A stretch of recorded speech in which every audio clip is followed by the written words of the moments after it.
नमस्कार, मुद्दा देख रहे हैं आप। मैं हूं आपके साथ नेहा दुबे। भारत और कनाडा के बीच रिश्ते लगातार बदतर होते जा रहे हैं। कनाडा की खालिस्तान समर्थक ट्रूडो सरकार लगातार भारत विरोधी गतिविधियों को बढ़ावा दे रही है। अब कनाडा में हाल ही में एक नगर कीर्तन परेड के आयोजन ने दोनों देशों को आमने सामने ला दिया है। इस परेड में भारत के नेताओं पर निशाना साधते हुए हिंसक झांकियां निकाली गई और भड़काऊ बयानबाजी की गई। परेड में दल खालसा के परमजीत मंड और अवतार सिंह पन्नू जैसे आतंकवादी नेताओं ने भड़काऊ भाषण दिए। अब भारत ने कनाडा की धरती से भारत विरोधी गतिविधियों का विरोध किया है। भारत ने कनाडा को दो टूक कह दिया है कि हिंसा का महिमा मंडन किसी भी सभ्य समाज में स्वीकार नहीं किया जाएगा। उधर कनाडा में खालिस्तानी समर्थक नेता हरदीप सिंह निज्जर की हत्या के मामले में 3 भारतीय नागरिकों की गिरफ्तारी के बाद एक बार फिर से दोनों देशों के बीच बयानबाजी जारी है। कनाडा की विदेश मंत्री मेलानी जोली ने कहा है कि उनका देश अभी भी भारतीय एजेंट द्वारा कनाडा की धरती पर कनाडाई नागरिक की हत्या किए जाने वाले आरोपों पर कायम है। दरअसल खालिस्तानी वोट बैंक के खातिर कनाडा के पीएम जस्टिन ट्रूडो कुछ भी करने को तैयार है, लेकिन ट्रूडो की हरकत से भारत की अखंडता खतरे में आ गई है।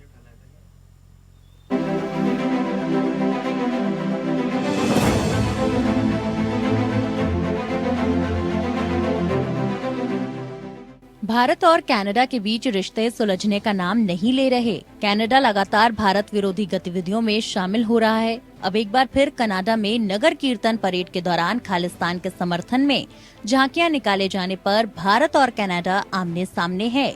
कनाडा के माल्टन में हाल ही में एक नगर कीर्तन परेड का आयोजन किया गया था। ओंटारियो गुरुद्वारा समिति की ओर से इस परेड का आयोजन किया गया था। इस परेड में भारत के नेताओं पर निशाना साधते हुए झांकियां निकाली गईं और उनके खिलाफ भड़काऊ बयानबाजी की गई। परेड में दल खालसा के परमजीत मंड और अवतार सिंह पन्नू जैसे चरमपंथी नेताओं ने भड़काऊ भाषण दिए। इन्हें भारत की सुरक्षा एजेंसियों ने आतंकवादी घोषित कर रखा है। अब भारत ने इन झांकियों में भारत के नेताओं का हिंसक चित्रण करने और भारत के खिलाफ भड़काऊ भाषण देने पर कड़ा विरोध जताया है। भारत ने कनाडा को दो टूक कह दिया है कि हिंसा का महिमा मंडन किसी भी सभ्य समाज में स्वीकार नहीं किया जाएगा। वहीं विदेश मंत्रालय के प्रवक्ता रणधीर जायसवाल ने कहा कि कनाडा में चरमपंथी तत्वों की ओर से हमारे नेताओं की हिंसक छवियां इस्तेमाल की जा रही हैं। हमने इन पर कड़ा विरोध जताया है। पिछले साल हमारी एक पूर्व प्रधानमंत्री की हत्या को दर्शाने वाली झांकी का इस्तेमाल भी एक जुलूस में किया गया था। साथ ही पूरे कनाडा में भारतीय राजनयिकों के खिलाफ हिंसा की धमकी वाले पोस्टर भी लगाए गए। हिंसा का जश्न और महिमा मंडन किसी भी सभ्य समाज का हिस्सा नहीं होना चाहिए। लोकतांत्रिक देश जो कानून का सम्मान करते हैं, उन्हें अभिव्यक्ति की स्वतंत्रता के नाम पर चरमपंथी तत्वों द्वारा डराने धमकाने की मंजूरी नहीं दी जानी चाहिए। हम एक बार फिर कनाडा सरकार से आह्वान करते हैं कि वे अपने मुल्क में अपराधियों और कट्टरपंथियों को पॉलिटिकल स्पेस नहीं दें। जस्टिन ट्रूडो ने कुछ दिन पहले टोरंटो में खालसा दिवस से जुड़े एक कार्यक्रम में शिरकत की थी। इस कार्यक्रम के कई वीडियो सोशल मीडिया पर वायरल हुए थे, जिसमें खालिस्तान के समर्थन में नारेबाजी होती देखी गई थी। भारत ने इस पर भी कड़ा विरोध जताया था। उधर कनाडा में खालिस्तान समर्थक नेता हरदीप सिंह निज्जर की हत्या के मामले में 3 भारतीय नागरिकों की गिरफ्तारी के बाद एक बार फिर से दोनों देशों के बीच बयानबाजी लगातार जारी है। कनाडा की विदेश मंत्री मेलानी जोली ने कहा कि उनका देश अभी भी भारतीय एजेंटों द्वारा कनाडा की धरती पर कनाडाई नागरिक की हत्या किए जाने वाले आरोपों पर कायम है। तो वहीं कनाडा में भारतीय उपायुक्त संजय कुमार वर्मा ने भारत और कनाडा संबंधों पर कहा कि भारत की क्षेत्रीय अखंडता पर बुरी नजर रखने वाले विदेशियों के लिए हमने लक्ष्मण रेखा खींच दी है। भारतीयों को लेकर भारत ही फैसला करेगा। भारत का भविष्य भारत ही तय करेगा, न कि विदेशी। मेरी चिंता राष्ट्रीय सुरक्षा को लेकर है, जिससे कनाडा की जमीन से चुनौती मिल रही है। दरअसल पिछले साल संसद में बोलते हुए जस्टिन ट्रूडो ने खालिस्तानी आतंकी हरदीप सिंह निज्जर की हत्या का इल्जाम भारत पर लगाया था। इसके बाद भारत और कनाडा के बीच राजनयिक तनाव बढ़ गया था। तब से ही भारत और कनाडा के बीच रिश्ते उतार चढ़ाव भरे रहे हैं। वहीं भारत ने भी ट्रूडो और उनकी पार्टी पर खालिस्तानियों को लुभाने के लिए वोट बैंक की राजनीति करने का आरोप लगाया था।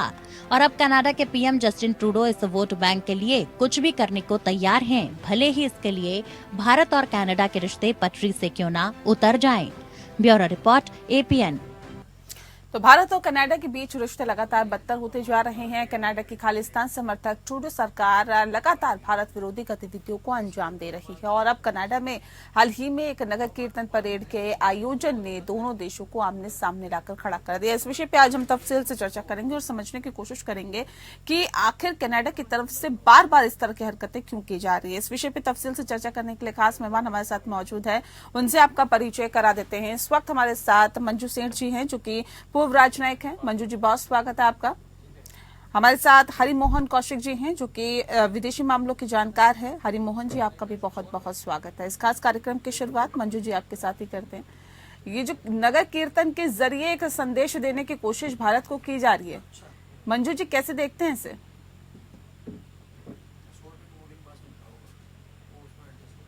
मंजू जी, आवाज मिल पा रही है आपको? चलिए, लगता है आवाज नहीं पहुंच पा रही। हरिमोहन जी, आप सुन पा रहे हैं मुझे? जी, आवाज आ रही। कैसे देखते हैं सर इसे, क्योंकि एक नगर कीर्तन निकलता है, उसमें सीधे सीधे संदेश देने की कोशिश भारत को की जाती है, कैसे देखिए, ये कोई पहला मामला नहीं है। अभी जैसे आप इन्हें अपने इंट्रोडक्शन के अंदर 32 के अंदर जो अभी पूरा मामला समझाया, उसमें भी बताया था कि पिछले साल भी हमारी जो प्रधानमंत्री इंदिरा गांधी थी, उनको उनकी जिस तरीके से नृशंस हत्या की गई, उस मामले को भी खुले तौर पर ग्लोरीफाई करके दिखाया गया कनाडा की सड़कों पर। असलियत में मैम, ये इस तरीके से देखा जाए कि कनाडा किसी भी तरीके से ये अकेला नहीं, इसमें इस कनाडा के पीछे अमेरिका और अमेरिका के साथ ऑस्ट्रेलिया और ब्रिटेन, पहले न्यूजीलैंड भी था, आजकल न्यूजीलैंड नहीं। मैम, असलियत में इनको एक तरीके नैरेटिव वॉरफेयर की फॉर्म में देखिए, जिसमें सेपरेटिस्ट जिस भी कंट्री के हैं जो आउटसाइड यूरोप है, यूरोप से बाहर के जितने भी सेपरेटिस्ट हैं, ये इन यूरोपियन कंट्रीज के अंदर रहते हैं। उनको ये दूसरी कंट्रीज जो हैं पाल पोस कर बड़ा करते हैं ताकि अपने इंटरेस्ट को फुलफिल करवाया जा सके इन कंट्रीज के अंदर। जैसे अगर आप इंडिया को उठाकर देखेंगे तो इंडिया से अगर कोई भी बात मनवानी है तो पहले खालिस्तान जैसे किसी मामले का प्रेशर क्रिएट किया जाता है, और जब वो प्रेशर क्रिएट हो जाता है तब उसके बाद अपने इंटरेस्ट को फुलफिल करवा के इंडिया से वो सारी बातें मनवा दी। पहली बार ऐसा हुआ है कि ये सरकार खड़ी होती है और अमेरिका और कनाडा को या यूरोपियन कंट्रीज को उन्हीं की भाषा में जवाब दे रही है।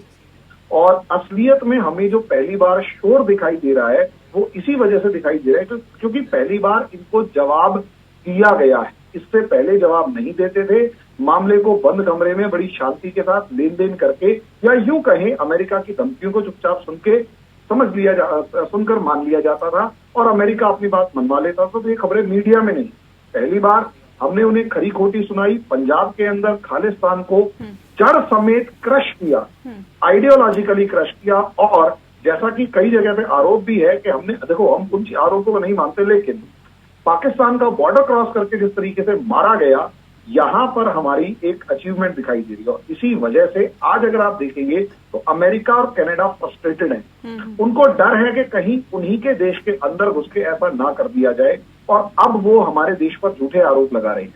ये सारा कलेश इन झूठे आरोपों की वजह से ही है, क्योंकि इंडिया ने अपना स्टांस पहली बार ढंग से क्लियर किया है कि इंडिया के सर्टिफाइड या यूं कहीं डिक्लेयर्ड टेररिस्टों को या डिक्लेयर्ड जो क्रिमिनल्स हैं, ड्रग डीलर्स हैं, उनको आप अपनी कंट्री के अंदर बसाएंगे और वो आके अगर वहां पर गैंग वॉर करेंगे तो मैडम हमारी जो कंट्री की तरफ से मैसेज गया, वो गैंग वॉर कर रहे हैं, वो आपस में लड़ रहे हैं, तुम उनको वीजा ही क्यों दे रहे हो? हाँ। इंडिया का सिंपल क्वेश्चन है। लेकिन कनाडा का यहाँ पर वो जो कमी है ना मैडम, वो साफ नजर आ गई है। इनके इंटेंशन अंदर वाली कि इंडिया को बर्बाद करने वाले हर उस बंदे को अपने यहाँ पर रखेंगे और यहाँ पर बुलाने के बाद फिर इंडिया पर एलिगेशन लगाएंगे। इनका सोल ऑब्जेक्टिव है इंडिया पर एलिगेशन लगाना, इंडिया को फंसाकर अपनी बातें मनवाना।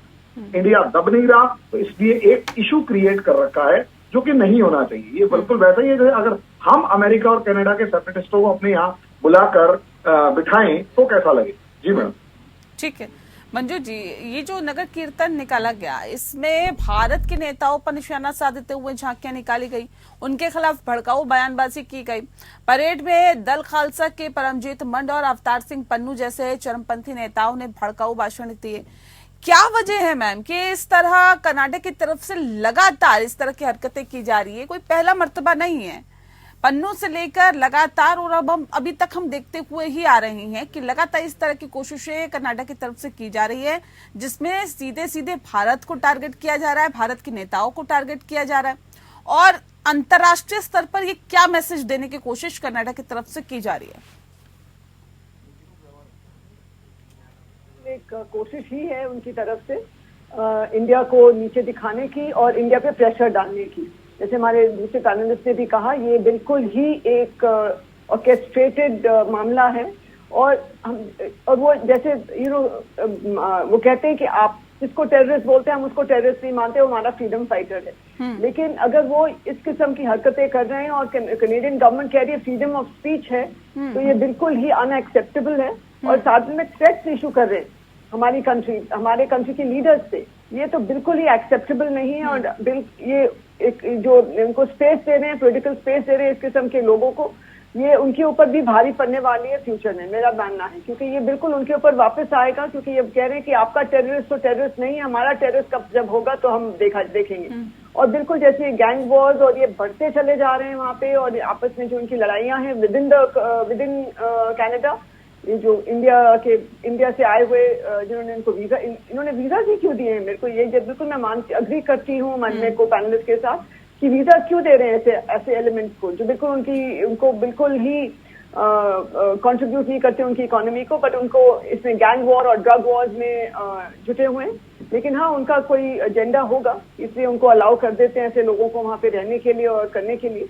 और इंडिया को लगातार वो प्रेशर डालने की कोशिश कर रहे हैं, और उनको लगता है, और मुझे भी लगता है कि और देश भी उनके साथ खड़े हैं कनाडा के साथ। नहीं तो कनाडा तो कभी भी ऐसी बातें इतनी जोश से या इतने कॉन्फिडेंस के साथ बात नहीं कर पाता जैसे वो बोलते चले जा रहे हैं उनके सारे लीडर्स। बिल्कुल इन्वेस्टिगेट करिए, कौन आपको स्टॉप कर रहा है, आपके देश के लोग हैं, आप उनके ऊपर रोक नहीं डालना चाहते, लेकिन इंडिया के ऊपर आप जरूर प्रेशर डालना चाहते हैं। ये बिल्कुल ही एक्सेप्टेबल नहीं है, और वो उनको समझ आएगा मुझे लगता है फ्यूचर में, जब ये खुद उनको अटैक करेंगे। और ये जो प्रो खालिस्तानी एलिमेंट्स हैं, इनको इतना वो जो बार बार बोल रहे हैं कि हम खालिस्तान बनाएंगे, उनको मुझे लगता है कनेडियन गवर्नमेंट को वहां पे उनको जगह दे देनी चाहिए। बिल्कुल खालिस्तान आप बनाइए और रहिए यहाँ पे। इंडिया के अगेंस्ट क्यों उनको भड़काते रहते हैं, और यहाँ पे क्यों हमारी देश के अखंडता पे और ये क्यों नजर, जैसे हमारे हाई कमिश्नर ने भी कहा, मैं बिल्कुल उनसे सहमत हूँ, हमारी तरफ क्यों नजर लगा रहे हैं कि हम कैसे आपको तोड़े, आपके देश को कैसे क्रिएट करें टेंशन यहाँ पे और प्रॉब्लम क्रिएट करें। अपने देश में आप करिए जो करना है, उनसे करवाइए। आप बोलिए हाँ आप बहुत अच्छे लोग हैं, आप फ्रीडम ऑफ स्पीच है, आप उनको जगह दीजिए, वहां रखिए उनको, आपको इतने प्रिय हैं, आपके सिटीजन हैं, तो वहीं पे रहें। हम इंडिया पे क्यों आना चाहते हैं? ठीक है, हम क्योंकि फॉरेनर्स हैं वो हमारे लिए। तो लेकिन मंजू जी, ये तो देखा जाए ना, ये लगातार इस तरह की चीजें हो रही हैं, इससे पहले भी इस तरह की चीजें हो चुकी हैं। अब सवाल इस बात को लेकर है कि इसके पीछे का उद्देश्य क्या है? क्या उद्देश्य यही है जो वहां पर चुनाव होने वाले हैं? लेकिन अगर चुनाव भी होने वाले हैं, क्योंकि एक अच्छी खासी जो जनसंख्या है वो सिख समुदाय की है, तो क्या हम ये पूरी तरह से माने कि वो पूरे का पूरा सिख समुदाय खालिस्तान को समर्थन करता है या खालिस्तानी आतंकवादियों को समर्थन करता है? इसमें कितनी सच्चाई है?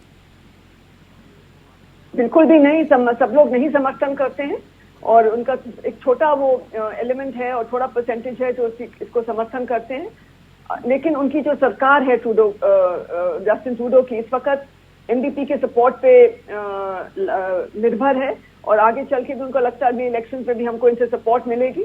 और वो प्रो खालिस्तानी सपोर्टर है जगमीत सिंह जो हैं, और वो बिल्कुल उनको प्रेशर डाल रहे हैं गवर्नमेंट के ऊपर कि आप ये करिए। और मुझे लगता है ये आगे चल के इनको ट्रूडो सरकार के लिए भी प्रॉब्लम होगी, इलेक्शन से भी इनको मुझे लग रहा है, क्योंकि सपोर्ट नहीं है इंडिया में भी, सपोर्ट नहीं है इतना, कनाडा में भी इतना सपोर्ट नहीं है सिख समुदाय में, और स्मॉल परसेंटेज है वो, इतना ह्यूज परसेंटेज नहीं है वो उनके इलेक्ट्रेट का। लेकिन क्योंकि सरकार में इस वक्त उनकी सपोर्ट के साथ ही उनकी गवर्नमेंट कायम है, तो वो अपना नेचुरली सरकार को गिरने नहीं देना चाहती, क्योंकि अगर थोड़ा भी उनके हिसाब से ना चले वो ट्रूडो सरकार, तो वो उनको गिरा देंगे, उनका सपोर्ट विड्रॉ कर लेंगे और गवर्नमेंट विल फॉल। तो ये उनको बहुत ही उनके प्रेशर में आ रहे हैं, जो प्रो खालिस्तानी एलिमेंट्स है वो सरकार में आए हुए हैं, सरकार को सपोर्ट कर रहे हैं, इसलिए वो उनकी बात मानी जा रही है, मुझे लगता है। और बिल्कुल आगे इलेक्शंस जो आ रहे हैं उसकी वजह से भी ये इंटरनल कंपल्शंस जो हैं इनको सरकार, इनकी ट्रूडो गवर्नमेंट को, इसकी वजह से भी ये इन्होंने रवैया अपनाया है। और मेरे को थोड़ी हैरानी है कि वो इंडिया के रिलेशनशिप को और इंटरनेशनल बायलैटरल रिलेशनशिप को बिल्कुल भी इम्पोर्टेंस नहीं दे रहे हैं। अब आगे चल के मुझे लग रहा है उनको बिल्कुल ही ये भारी पड़ सकता है। ठीक है। हाँ जी। हरिमोहन जी, जिस तरह से हम देख रहे हैं कि कनाडा में चुनाव होने वाले हैं लेकिन भारत में तो हो रहे हैं, तो क्या लगता है कि उसका पूरा तरह से जो प्रभाव है वो भारत में हो रहे लोकसभा चुनाव पर पड़ सकता है, ये पड़ता हुआ दिखाई दे रहा है? क्या आपको लगता है कि कितने % तक ऐसा हो सकता है कि पंजाब सहित पूरे इलाके में इस तरह का कोई प्रभाव पड़ेगा? मैम, अगर पंजाब के अंदर लोकसभा इलेक्शन की बात की जाए तो माफ कीजिएगा, किसान आंदोलन अभी जो शंभू बॉर्डर के ऊपर हुआ था वो साफ तौर पर दिखा रहा था कि लोगों का, कॉमन मासेस जो पंजाब के हैं, उनका कोई सपोर्ट नहीं है, बल्कि वो तो फ्रस्ट्रेटेड है। और ग्राउंड लेवल पर जो कुछ लोगों से अगर मेरी बातचीत हो रही है और जो वहाँ के जो कुछ हैं जिनसे बातचीत चलती है, वो लोग साफ बता रहे हैं कि ये सिर्फ आड़तीय थे और ये इनके बीच में या तो वो खालिस्तानी थे और आड़तीय थे जिन्होंने पंजाब के अंदर ड्रग्स रैकेट्स और दूसरी चीजों को सपोर्ट कर करके पंजाब की जनरेशन को खत्म कर दिया है। हाँ। और एक नफरत है और तगड़ी नफरत इस लेवल पर है कि आज के दिन उनको किसी भी तरीके से ऐसी कोई भी सरकार इनको क्रश करती हुई दिखाई देगी खालिस्तानियों को, तो पंजाब में तो उसको सपोर्ट करेंगे। रही बात मोदी जी के नेशनल लेवल के इलेक्शन के ऊपर, मैम, कभी द गार्जियन वाले ये कहते हैं कि मोदी जी ने गोली मतलब उनके किसी बंदों को मरवाया, कभी पाकिस्तानी शोर मचा रहे हैं, कभी वॉशिंगटन पोस्ट के अंदर ये डिस्कशन हो रही है, अब तो ऑस्ट्रेलिया ने भी एलिगेशन लगाया। अच्छा, मुझे ये समझ में नहीं आता कि इन्हें इतना सा पब्लिक सेंटिमेंट समझना चाहिए कि वो अपने पॉइंट ऑफ व्यू से तो देख रहे हैं कि उन्हें गलत लग रहा है, उन्हें ये समझ में नहीं आ रहा कि इंडिया का जो कॉमन मैन है वो इस नेशनलिस्ट गवर्नमेंट को सपोर्ट ही इसलिए कर रहा है कि हमारे को पहली बार एक ऐसी सरकार मिली है जो कि हमारे देश के दुश्मनों को घुस के मार रही है।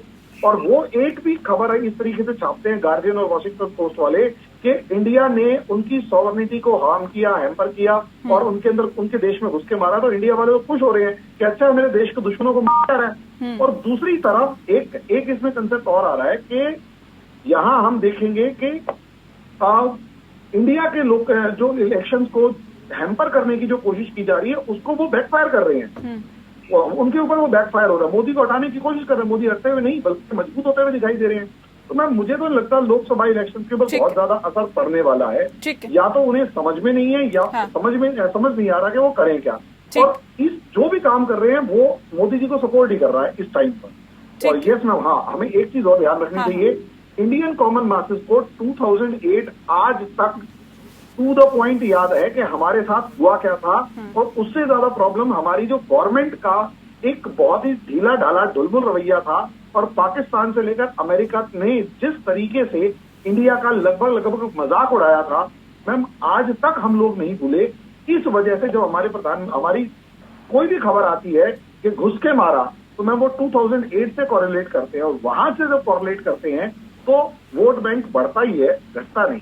ठीक है मंजू जी, जो अभी तक भारत का स्टैंड रहा है वो कितना सही रहा है कनाडा को लेकर? क्योंकि भारत ने कनाडा को दो टूक कह दिया है कि हिंसा का महिमा मंडन किसी भी सभ्य समाज में स्वीकार नहीं किया जाएगा, कतई नहीं किया जाएगा। विदेश मामले के प्रवक्ता जो रणदीप जायसवाल हैं, उन्होंने भी कहा कि कनाडा में चरमपंथी तत्वों की ओर से हमारे नेताओं की हिंसक छवियां इस्तेमाल की जा रही है और हमने इन पर कड़ा ऐतराज, कड़ा विरोध जताया है। अब सवाल इस बात को लेकर है कि इतना क्या काफी है या फिर इससे आगे बढ़कर अब कनाडा को सबक सिखाने की जरूरत है?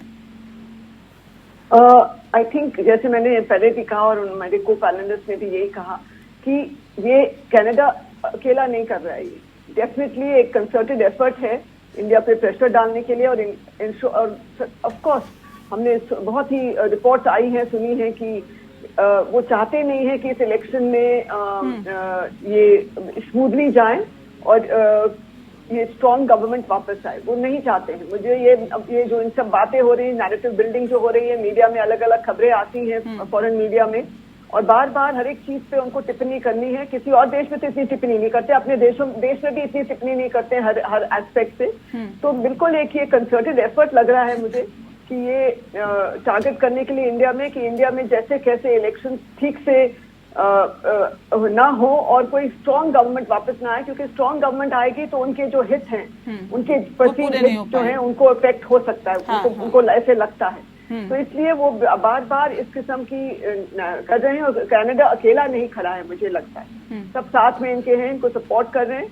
और पहले भी अगर आप देखेंगे कनाडा का जो रिकॉर्ड रहा है, इंडिया की तो इस टेररिज्म और गैंग वॉर्स और इस क्रिमिनलिटी पे और ड्रग माफिया जो बहुत ही वहाँ पे एक्टिव है, क्योंकि उनके देश में इतना एक्टिव नहीं है, उनके और आउट गोइंग है और उनका सारा वहाँ पे उनकी इकोनॉमी को कंट्रीब्यूट कर रहा है, तो वो इससे परवाह नहीं करते हैं इस बात की, क्योंकि जब उनके कंट्री में इफेक्ट होगा कनाडा में, तब वो शायद, मुझे लगता है शायद तब जागेंगे, शायद तब भी जागेंगे कि नहीं पता नहीं। लेकिन इस वक्त जो उनके वहाँ पे हालत है, और अगर आप देखेंगे इनका रिकॉर्ड जो रहा है ट्रूडो सरकार का, जब starting from the Kanishka bombing, जब भी इनको बोला, क्योंकि इंडिया से वो खबर आई थी, इंडिया से रिक्वेस्ट आई थी, उन्होंने बिल्कुल उसको परवाह नहीं की। और इसमें भी अभी जब पहले भी इंडिया बार बार उनको बोलता है इस पे ये टेररिस्ट हैं, इनको डिक्लेयर करिए, हमने डिक्लेयर किया हुआ है, इनको आप हमारे पास वापस भेजिए, तब भी नहीं करता है, बिल्कुल तवज्जो नहीं देता है इंडिया के रिक्वेस्ट को, इंडिया की जो बात है कि ये टेररिस्ट हैं, ये सेपरेटिस्ट हैं और इस किस्म के क्रिमिनल एलिमेंट्स हैं, उन बिल्कुल नहीं परवाह करता। तो ये बिल्कुल आगे चल के और इंडिया को कुछ करना पड़ेगा डेफिनेटली, आपने सही कहा है, कोई इकोनॉमिक प्रेशर ही आजकल बात का इफेक्ट होता है, तो मुझे लग रहा है इकोनॉमिक प्रेशर और हमें उनके ऊपर बढ़ाना पड़ेगा कनाडा पे। और उनके ऑलरेडी थोड़ा हमने कहीं पढ़ा था कि स्टूडेंट कम हो गए हैं वहाँ जाने इस इंसिडेंट के बाद, लास्ट ईयर के बाद, तो उनको उनके इकोनॉमी में फर्क पड़ेगा, तो डेफिनेटली तभी उनको समझ आएगी, मुझे लगता है। जी जी, तो मतलब और कड़े और बड़े कदम उठाने की जरूरत फिलहाल भारत की तरफ से अभी है। बहरहाल बहुत शुक्रिया आप दोनों मेहमानों का हमारे साथ इस खास चर्चा में शामिल होने के लिए। मुद्दा में फिलहाल इतना ही, नमस्कार।